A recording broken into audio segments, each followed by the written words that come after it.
আটলান্টিকের বুকে ভেসে থাকা ছোট্ট এক দ্বীপরাষ্ট্র, জনসংখ্যা ৫.৫ লাখেরও কম, কিন্তু ফুটবল মাঠে সেই কেপ ভার্দেই এখন বিশ্বমঞ্চের এক বিগ সারপ্রাইজ। পরাশক্তিদের চোখ রাঙানি উপেক্ষা করে গ্রুপ পর্বে দারুণ ফুটবল উপহার দিয়েছে তারা। টেক্সাসের হিউস্টনে এবার তাদের সামনে এশিয়ান পরাশক্তি সৌদি আরব।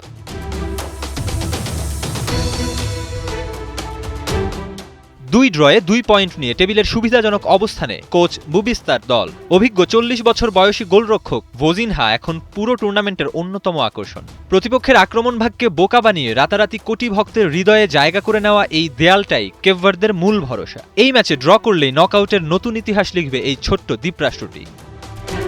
লোডশেডিং কিংবা ঘরের বাইরের তীব্র গরমে ওয়ালটন রিচার্জেবল ফ্যান থাকলে থাকবে শুধু বাতাস আর বাতাস। বিপরীতে গ্রিন ফ্যালকনদের আকাশটা এখন মেঘে ঢাকা। গ্রুপ পর্বের সমীকরণ তাদের ঠেলে দিয়েছে খাদের কিনারে। মাঠের পারফরমেন্স নিয়ে ২ মাস আগে দায়িত্ব নেওয়া গ্রিক কোচ জর্জিওস দনিসের ট্যাকট্রিক্স এখন চরম প্রশ্নের মুখে। আজ নকআউটের রেসে টিকতে হলে সৌদিকে শুধু জিততেই হবে না, তাকিয়ে থাকতে হবে অন্য ম্যাচের সমীকরণের দিকেও।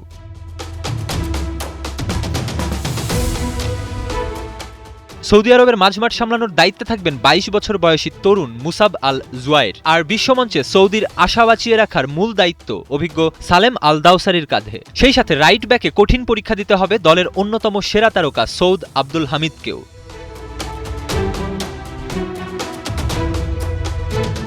ফুটবল ইতিহাসে এর আগে কখনো দেখা হয়নি এই দুই দেশের। প্রথম দেখাতেই ম্যাচটি রূপ নিয়েছে অঘোষিত এক ফাইনালে। একপাশে কেপ ভার্দের রূপকথাকে পূর্ণতা দেওয়ার হাতছানি, অন্য পাশে এশিয়ান জায়ান্টদের আসরে টিকে থাকার শেষ চেষ্টা।